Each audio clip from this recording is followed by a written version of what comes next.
Girl, she got some sun out in that corn patch. She got a good old corn patch tan. I'm not angry, I'm just surprised. That's a frustrated sigh. Hi there, and welcome to another episode of Murder's a Drag. With me, Aura Van Dank. I'm your host. I've got the most, and I tell the stories. I've got no eyebrows, questionable humor, and questionable personality in general. So this week I watched a documentary called Two Spirits. It aired in 2011 on ABC. It was written by Laura Nibley and Russell Martin and directed by Laura Nibley. It's a very good documentary, very well produced, very informative, educational, about the idea of two-spirited individuals in Navajo culture, and it follows specifically the story of Fred Martinez, or FC Martinez. Transgender identity has sparked hate and bigots for a long time. That's just kind of how bigots operate. But the history of transgendered people and the history of the idea that a person can embody another gender long predates the bigots. Navajo Native Americans have what's been translated to English Navajo Native Americans have what's called two-spirited individuals. That's the English translation of a few terms in their language that describes an individual with either male or female features that operates under the opposite gender roles. They believe that that individual physically, spiritually, and literally embodies the spirit of a male and a female, and is sort of androgynous in that way, as they present male and female, and they just are male and female. To put that into a little more context, if it doesn't make a whole lot of sense to people who don't know much about Navajo culture, in traditional Navajo teachings, there are four genders: male, female. Then they have what's called nádleehí, which is, in their language, a term for a person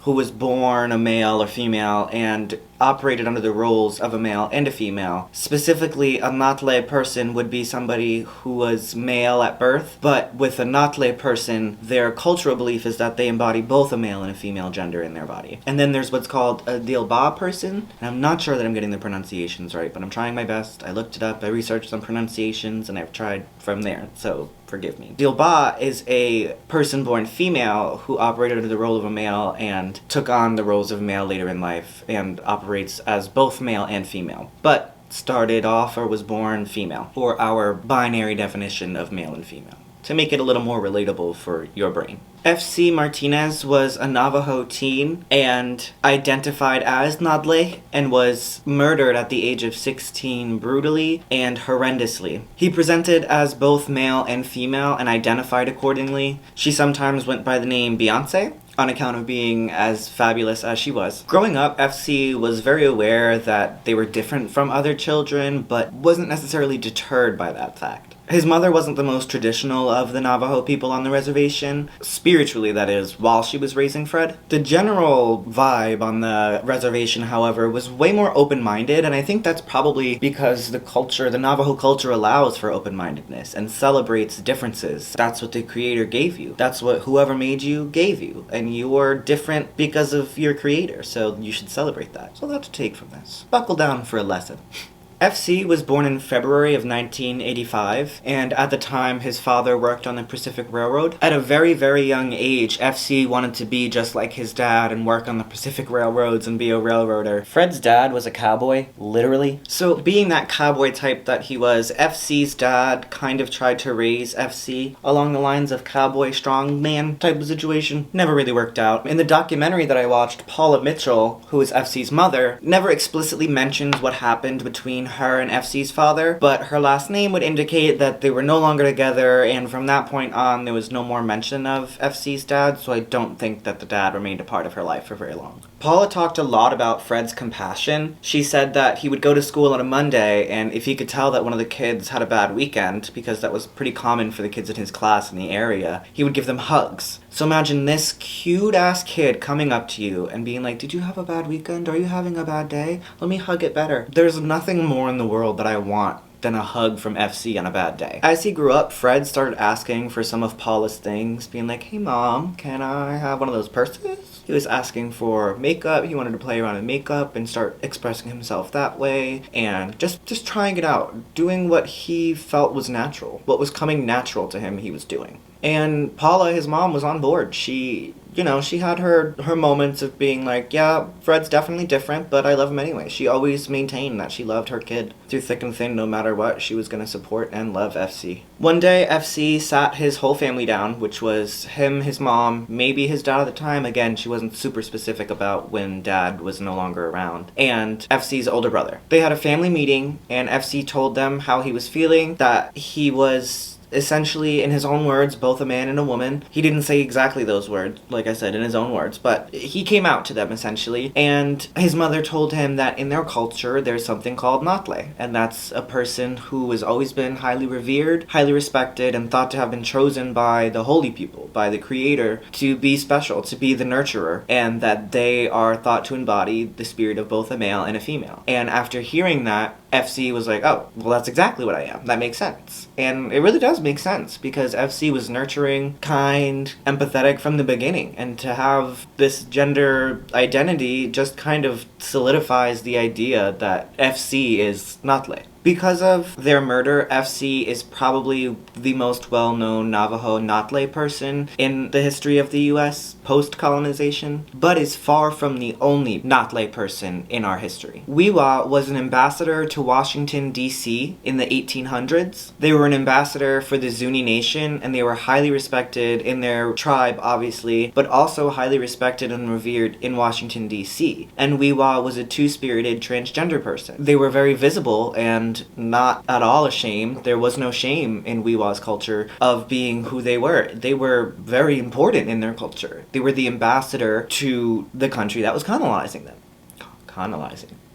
The country that was colonizing them. Pretty important stuff. And 1800s version American colonizers were okay with that and actually respected Wiwa's identity and Wiwa's existence. And we've just taken so many steps backwards. It's crazy. And the Navajo culture always celebrates what's different. For example, Richard LaFortune, who's a two-spirited activist that was in the documentary I watched, told a story of a Navajo mother who came to a priest after her son had come out as gay, and the priest was like thinking in his head about different conversion therapies, and he was like, oh no, this is a bad thing, this mother's feeling bad, she's looking for advice. But then the mom smiled, and she was like, we need to plan a celebration feast immediately. And, that's the whole story. It's just kind of to tell you that that's what makes you different, that's what makes you unique, that's one of the things that's going to be a huge part of your personality. Like, that's fantastic. Accept it, embrace it, and celebrate it. And we need more of that in our culture. Sometime after the separation from FC's father, Paula moved herself and FC out to Cortez, Colorado, which was a very small, very remote border town in the Four Corners region of the U.S. It's got rocky, desert-like terrain, I would say. Mountainy, deserty, if that makes any sense. That western side of the country that I have never been to, so I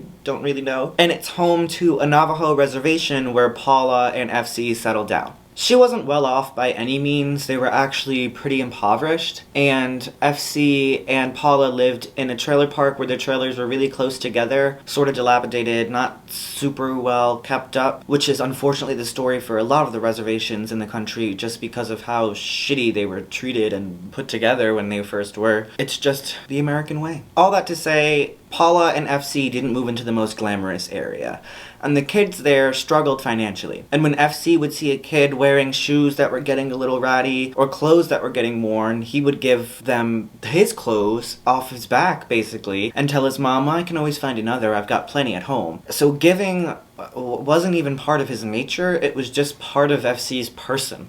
Giving was just what he did. His mom would always joke with him saying, wow, somebody's rich, when he would give his stuff away, but she was never angry with him. She was just baffled by how generous and selfless her like 12-year-old child was being. Imagine. Despite being very generous with his neighbors and very loving to the people around her, FC was not happy in Cortez. It was just a small, barren town. The people outside of the reservation didn't like any of the Native Americans living there. They were very racist against the Navajo people in the area. And to be a minority in so many ways was not comfortable, and it wasn't allowing for FC to lead a happy life. So he wanted to get out and go to LA or New York or San Francisco or somewhere big like that, and in her own words, be someone. Do something big and important. And FC definitely did that, but he didn't have to move to do so. By his teenage years, FC was identifying as gay and two-spirited, and the downtown Cortez area became sort of a safe haven for him. Cortez was the area that was lit up on the edge of the reservation, so it was sort of like the closest city, the closest thing that had anything going on at all. FC would kind of escape there and go hang out where there was more people, where it had more of a city feeling, but at the end of the day, it wasn't a city, and the people there were absolutely staring.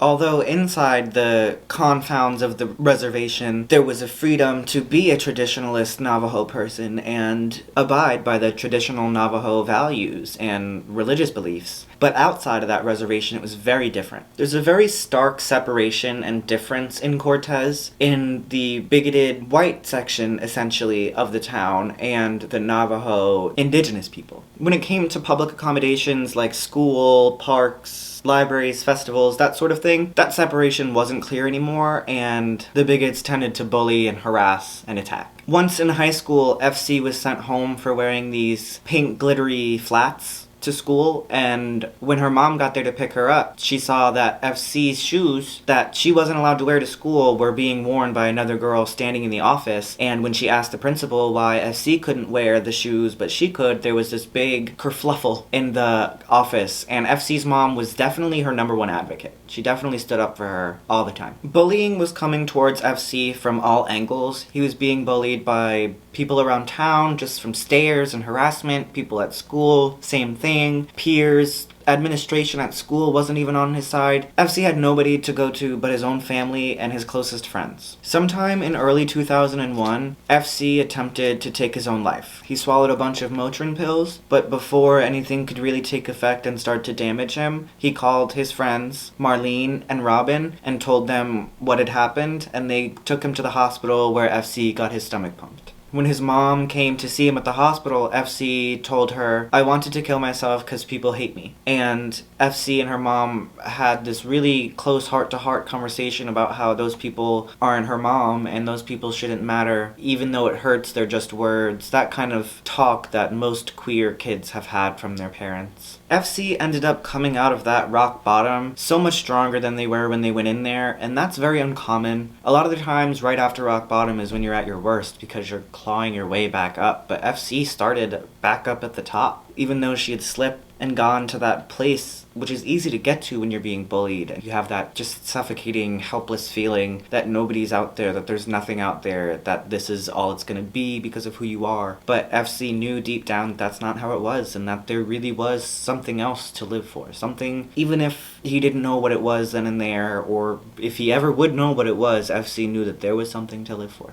So he came out of that place saying, that, no more. I'm not gonna let what they say get to me. I'm not letting it get me down to that place. I am the master of my own emotion, and I'm gonna be who I am. I'm gonna be Fred. I will be FC and nothing more, nothing less. And that's really the main point that I want to drive home about FC. Fred was uniquely him. Sometimes that meant Fred was uniquely Frederic or Fred was uniquely Beyonce. But at the end of the day, Fred was just Fred, and he didn't want labels. He didn't want anything like that. He was just Fred. In June of 2001, FC told his mother that he was going to a carnival with friends. This was a yearly carnival that happened yearly, surprisingly enough. It was the Cortez Regional Rodeo. Everybody's a cowboy. Everybody dresses up like a cowboy. It's like a small town county carnival kind of thing. County carnival kind of thing. And he told his mom that he was going, said, "I love you, I'll be back," and that's the last time she heard from him. As Fred's at the carnival having fun with friends, Sean Murphy gets into the car with a few of his buddies and decides they're heading down to the Cortez carnival to sell meth, like some classy businesswomen that they are. By the time they reach the carnival from their town, they run into FC while she's walking home and pick her up to give her a ride. FC's mom told the documentary that he was very afraid of the dark, and this could be part of the reason why he accepted the ride in the first place. But based on later events, it's known that that ride was not very good. There was either an altercation, or the situation made FC feel unsafe and begin to fear for his life. He was dropped off a little further down the road at a convenience store and kept walking home. Within the next few minutes, Sean goes back to the apartment that they came from, drops his friends off, and based on the timing, goes directly back out the door and back towards where he had dropped off FC.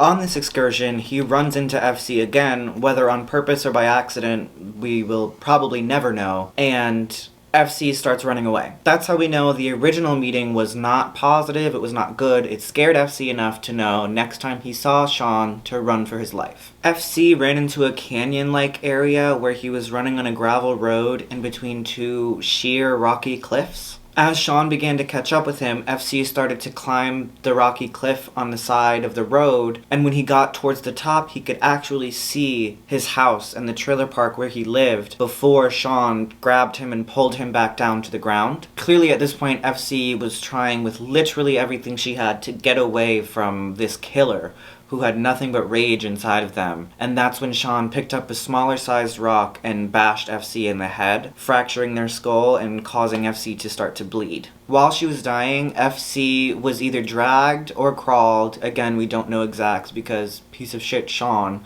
has shared nothing. FC was dragged or crawled another 30 feet down a hill into a small area between two rocks that was hidden away from the road, but not at all far, just a few yards away from the road and a few hundred feet away from where FC lived. At this point, Sean picked up a 25-pound rock and repetitively bashed FC in the face, killing him and rendering him unrecognizable. The next day, his mother Paula didn't hear from FC, hadn't seen FC, and the phone that FC had that was always ringing wasn't ringing. So Paula called the police. They told her that they would contact her if they found anything, and she went into work. Things continued like this for the next 5 days. After those 5 days, kids playing in that area found the body and told their parents, who didn't initially believe them because that sort of a crime in that area was just unbelievable. Later in the day, after trying to do some damage control with these now obviously traumatized children, the parents went out to the area and found the body of FC laying there outlined in blood from just how brutal the murder was. The investigation obviously starts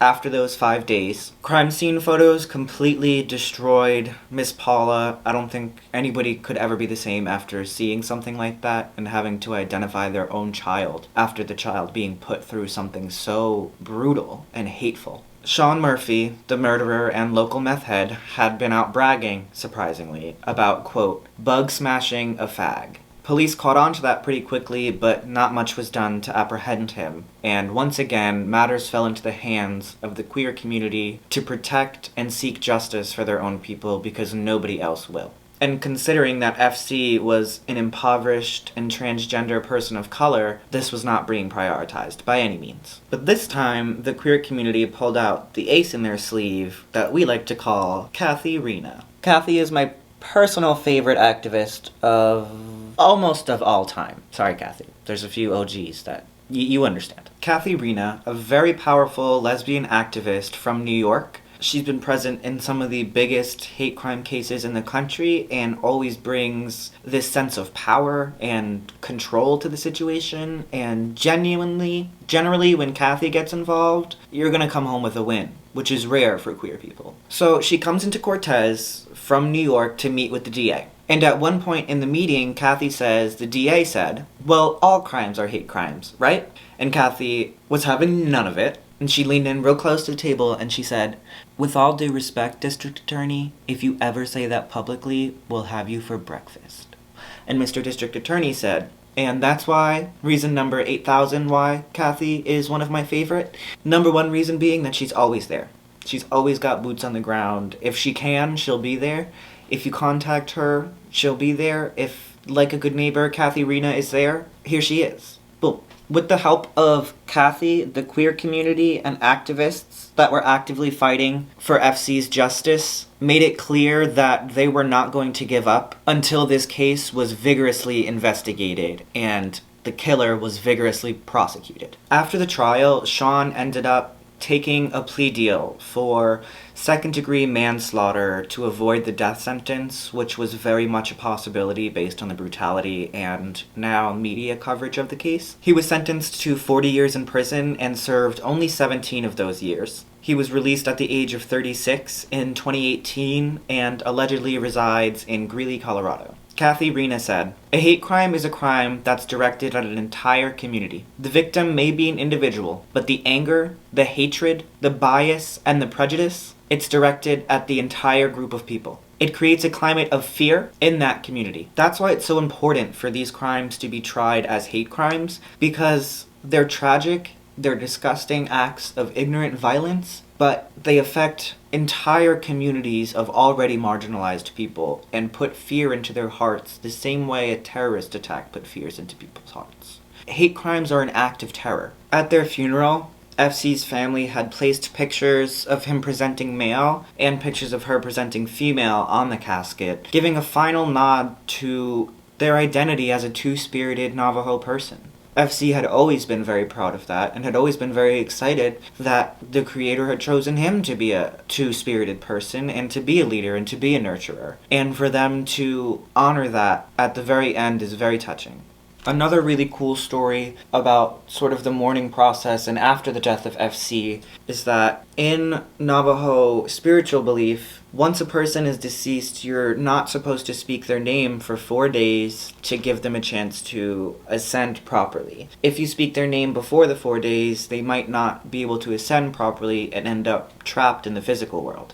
And like I said at the beginning, Miss Paula was not the most religious and spiritual person and didn't follow those guidelines and started noticing some strange activity in her house that sort of lined up to the things that FC would be doing had he still been alive at the time. She started to feel that she might have trapped FC in the physical world by speaking his name and breaking that Navajo tradition. So they did this really interesting ritual where they set up a teepee and religious leaders and elders, along with FC's family, his mom, his brother, got into this teepee and they smoked and prayed and slept until morning. And Miss Paula said the next day when she stepped out of the teepee, she made eye contact with an eagle who was sitting on a rock, kind of staring at the teepee, staring at the group. And one of the spiritual leaders and elders said, "That's a good sign, that's FC. He's good, he's free." And she got really emotional telling that story, and you could tell that that eagle, that symbol, kind of woke up her spirituality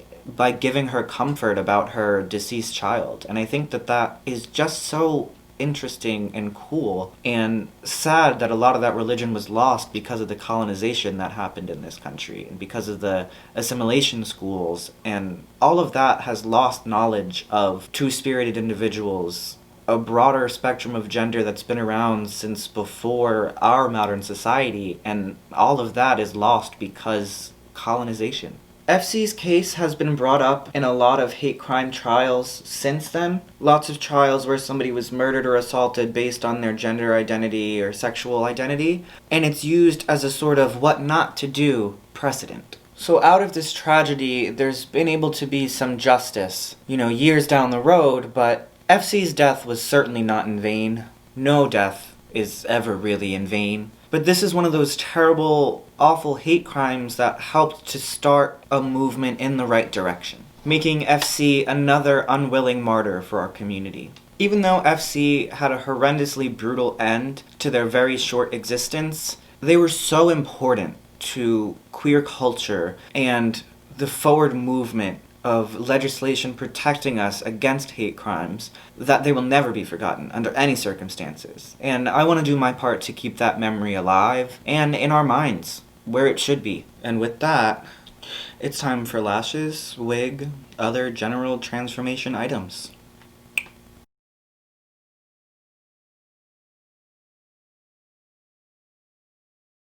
And this is the finished look for this week. I hope you guys listened and learned something about FC and their life and what it means to be a two-spirited individual in a Navajo tribe. So it's officially spooky month. Merry spooky month. It's October. Get your spook on. Get your spook on. Get your spook on. That kind of situation. And I'm thriving. It's my time of year. I frolicked through the corn patch. I saw the pumpkins. I did spooky diva domination. Like, it was all there. It all happened. You might have missed it. But it was on Facebook. Corn Pouch Divas. We made it through that corn patch in 59 minutes. It was nothing for a couple of divas. And being Spooky Month, I wanted to put a theme on not all of, but half of my episodes this month. So every other week for the month of October, I will be doing a case based on a crime or murder that happened in the Club Kid scene. Next week's episode, Club Kid themed. I will have special guest Anya Mann here as my expert witness who has actually been stalked by the killer that I will be discussing next week. Crazy, crazy shit. I can't wait to show you guys. Halloween is planned up. I'm ready. I have a giggery in Greenville, South Carolina at Modal. It's a hostel hotel situation that they just built. Very fresh, very fancy. We're doing Halloween weekend from the 30th to November 1st. There'll be performances, stuff to do every one of those days. Bring your mask, boots and your coat for this WAP and this Halloween party, okay? Because it's gonna be great. I hope you guys genuinely learned something about two-spirited individuals and FC Martinez, and I hope that puts into perspective some gender history and cultural history of the country that was colonized and taken over, and all of its history and culture destroyed. We all know it. We all know it. I spit facts, and facts only. I'll see you guys next week. Mwah.